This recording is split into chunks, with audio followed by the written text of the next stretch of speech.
BJP కోవట్టు Revanth Reddy. అందుకే దొరకని Rahul appointment. నెలలుగా వేచి చూస్తున్న సీఎం రేవంత్ రెడ్డి ఏదైతే పెట్టుకున్నామో మనం మొత్తం మీద ముఖ్యమంత్రిని మారుస్తారు, సర్కారు ఊలుతుందా అనే అనుమానాలు చాలా మందిలో ఉన్నాయి. అందుకని రాహుల్ గాంధీ కూడా జర ఫైర్ అవుతా ఉన్నారట. రాహుల్ గాంధీ కూడా రేవంత్ రెడ్డిని దూరం పెడతా ఉన్నాడట. బీజేపీతోని కోవట్టయ్యను అనుమానిస్తున్న కాంగ్రెస్ అధిష్టానం అని చెప్పేసి ఇక్కడ వార్త చూస్తా ఉన్నాం. కాంగ్రెస్ అధిష్టానం రేవంత్ రెడ్డిని అనుమానిస్తా ఉన్నదట. అందుకే దొరకని రాహుల్ అపాయింట్మెంట్. ఈడికి 5-6 నెలల పొద్దాయే పాపం తిరుక్కుంటా వస్తానే ఉన్నాడు. గుడి చుట్టూ ప్రదక్షిణలు చేసినట్టు మొత్తం మీద ప్రదక్షిణలు చేసుకుంటా వస్తానే ఉన్నాడు. కానీ ఇదివరకు కనీసం అపాయింట్మెంట్ ఇచ్చిన పాపాన ఓలే, రేవంత్ రెడ్డిని చూసిన పాపాన ఓలే. మొన్న ఆ ఎన్నికల నేపథ్యంలో వయనాడు ప్రియాంక గాంధీ నామినేషన్ వేసినప్పుడు, ఎన్నికల కోసం నామినేషన్ వేసినప్పుడు గప్పుడు కనబడ్డారు దూరంకేలే. రేవంత్ రెడ్డిని ఇట్లా చూసింది సోనియా గాంధీ, మనం చూసినాం. మొత్తం మీద బీజేపీకి కోవట్టుగా మారిండు రేవంత్ రెడ్డి. అనుమానాలు వచ్చినాయట. అందుకని అధిష్టానం దృష్టికి కూడా తీసుకుపోయిందట. ఇక మరి ఏం కథ తెలియదు. తెలంగాణలో పార్టీ ఫిరాయింపులతో రాహుల్ని ఇరకాటంలో పెట్టిన రేవంత్, అదాని ఒప్పందంతో ఇద్దరి మధ్య పెరిగిన దూరం, రేవంత్ కారణంగా జాతీయ స్థాయిలో తగ్గిన రాహుల్ పరపతి, హామీలు అమలు చేయకపోవడంతో తిట్టకుండా తిడుతున్న జనం, గ్రామాల్లో బలహీనపడుతున్న కాంగ్రెస్, రాహుల్కు అందుతున్న గ్రౌండ్ స్థాయి రిపోర్ట్. అందుకే రేవంత్ను దూరం పెడుతున్న అగ్రనేత. అందదా ఇక మరి పొట్టోని పొడుగోడు కొడితే పొడుగోని ఎత్తి పోషమ్మ కొట్టింది అన్నట్లు మొత్తం మీద ఈయననేమో ఇక్కడోళ్ళని కొట్టాలని చూస్తారు. ఇక్కడోళ్ళు పోయి మంచిగా అధిష్టానం దగ్గర రిపోర్ట్ అందిస్తా ఉన్నారు. కాంగ్రెస్ నాయకులే, కాంగ్రెస్ వర్గాలే, రేవంత్ వ్యతిరేక వర్గం ఏదైతే ఉంటుందో కాంగ్రెస్ నాయకులే రాహుల్ గాంధీకి రిపోర్ట్ అందిస్తా ఉన్నారు. ఈ వ్యతిరేకత గింతున్నది, గిట్లున్నది, గిట్ల తిడతాండ్రు జనాలు, ఈ పరిస్థితి, గిట్ల గ్రాఫ్ పడిపోయింది, పల్లెలలో మొత్తం పతార పలసగా అయింది, అసలు కాంగ్రెస్ పార్టీ అంటేనే వాని ఇంట్లో మన్ను అన్నట్లు మాట్లాడుతూ ఉన్నారు అని చెప్పేసి మొత్తం మీద అధిష్టానానికి రిపోర్ట్ అంతా ఈ కాంగ్రెస్ నాయకులు మంత్రివర్గంలో ఉన్నోళ్ళే అందిస్తా ఉన్నారట. గ్రౌండ్ రిపోర్ట్ రాహుల్ గాంధీ దాకా పోతా ఉన్నదట.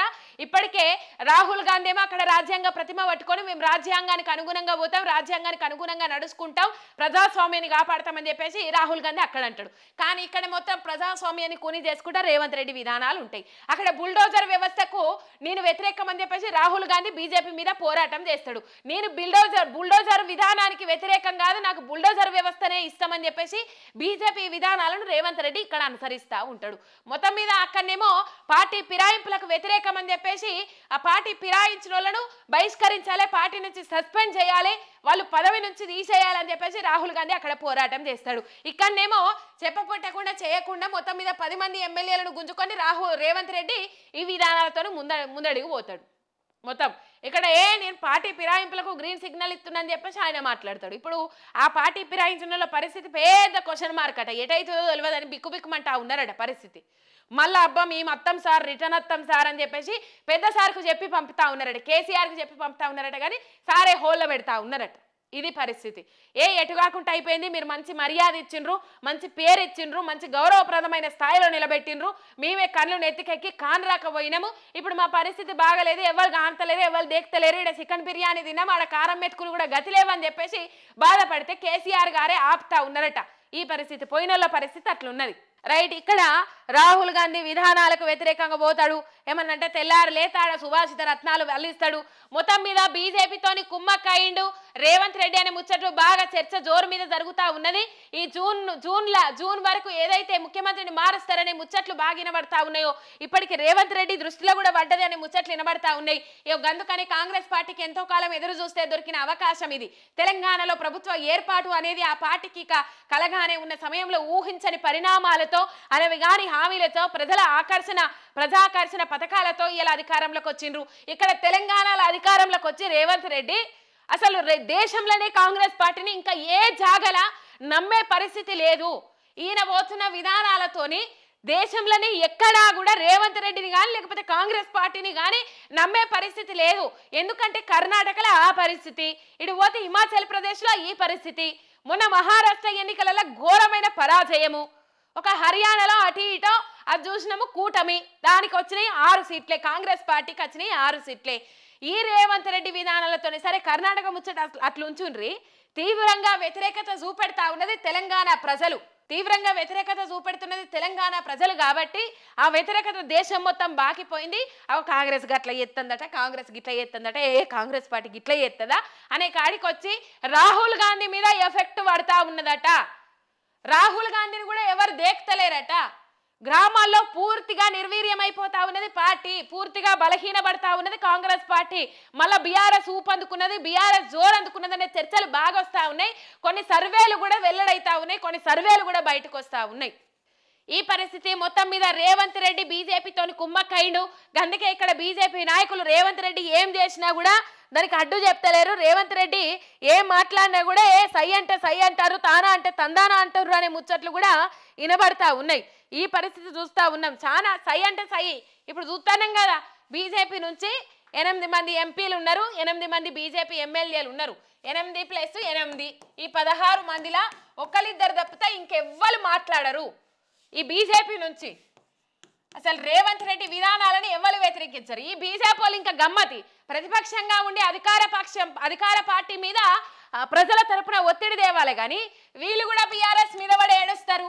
వీళ్ళకి కూడా బీజేపీకి బీఆర్ఎస్ టార్గెట్, కాంగ్రెస్ కు బీఆర్ఎస్ టార్గెట్ మొత్తం మీద. ఇప్పుడు ప్రజల కోసం గట్టిగా పోరాడుతున్న పార్టీ బీఆర్ఎస్, గ్రాఫ్ పెంచుకుంటున్న పార్టీ బీఆర్ఎస్ మీదనే ఏడుస్తారు. ఇప్పుడు బీజేపీ వచ్చి బీఆర్ఎస్ మీదనే ఏడుస్తుంది, కాంగ్రెస్ వచ్చి బీఆర్ఎస్ మీదనే ఏడుస్తుంది. ఇప్పుడు ఎవరిద్దరు ఒకటి అనేది అర్థమవుతుంది ఇక్కడ మీకు కదా. అందుకని ఇప్పుడు టార్గెట్ వీళ్ళకు బీఆర్ఎస్, 2 జాతీయ పార్టీలు బీఆర్ఎస్ ను లేకుండా చేస్తే, బీఆర్ఎస్ ను ఖతం చేస్తే ఇక మనం ఆడిందే ఆట, మనం పాడిందే పాట. ఈడ మంచిగా చెట్టా పట్టాలు వేసుకొని నిన్న ముందుగినాక సెలెక్టెడ్ అన్నట్లు మన కొత్త ఎవరు యూత్ పోరగాళ్ళు కూడా లవ్ చేసుకున్నట్లు అవ్వయ్యలకు తెలిసినాక ఇంకేంది భయం అని చెప్పేసి ఆరాంసే తిరిగినట్టు మొత్తం మీద ఇక్కడ మనకు అంతి తెలిసిపోయినాక మనం దాగాల్సిన అవసరం ఏమున్నది అన్నట్లు అయిపోయింది ఇలా కథ. సీఎం రేవంత్ రెడ్డిని కాంగ్రెస్ అధిష్టానం దూరం పెట్టిందా? రేవంత్ రెడ్డిని కలవడానికి రాహుల్ ఎందుకు ఇష్టపడడం లేదు? రేవంత్ పై అగ్రనేత రాహుల్ గాంధీ అసంతృప్తితో ఉన్నారా? ఆయన ఆగ్రహానికి కారణం ఏంటి? అసలు ఇద్దరి మధ్య దూరం పెరగడానికి అసలు కారణం ఏది?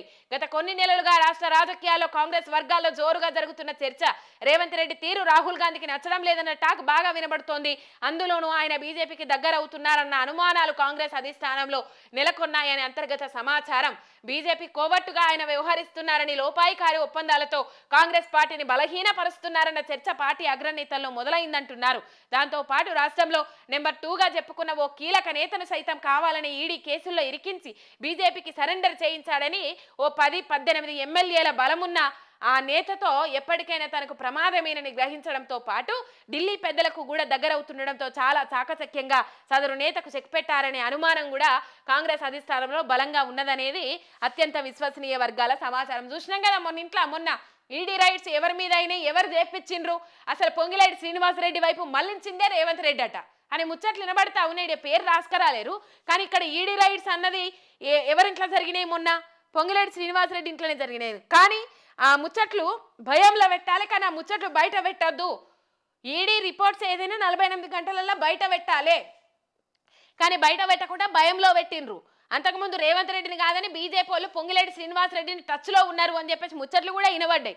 మొత్తం మీద ఇక్కడ కాంగ్రెస్ అధిష్టానంలో బలంగా ఉన్నదనేది అత్యంత విశ్వసనీయ వర్గాల సమాచారం. ఎప్పటికప్పుడు రాష్ట్రం నుంచి సమాచారం తెప్పించుకుంటున్న రాహుల్ సమయం కోసం వేచి చూస్తున్నారన్న ప్రచారం జరుగుతూ ఉన్నది. ఇక ఆ సమయము డిసెంబర్ నుంచి జూన్ మధ్యలో ఆ సమయం ఆసన్నం కాబోతున్నది, ఆ సమయం రాబోతున్నదని ముచ్చట్లు కూడా జోరందుకుంటా ఉన్నాయి. అందుకే రేవంత్ రెడ్డి ఆయన పనులు ఆయన బిజీగా ఉన్నారు. ఆయన పాపం ఎట్లా నష్టం నాకు వాటిల్లద్దు, భరిస్తే ప్రజలు భరించాలి, లేకపోతే కాంగ్రెస్ పార్టీ నాయకులు భరించాలి, కానీ నాకు ఎటువంటి నష్టం భరించద్దు అని చెప్పేసి ఇక్కడనేమో అదానిని వ్యతిరేకిస్తాడు రాహుల్ గాంధీ.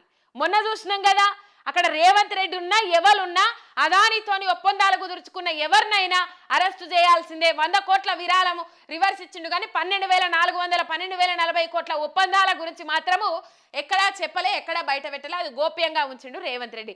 అన్ని రద్దు చేసుకోవాలి కదా.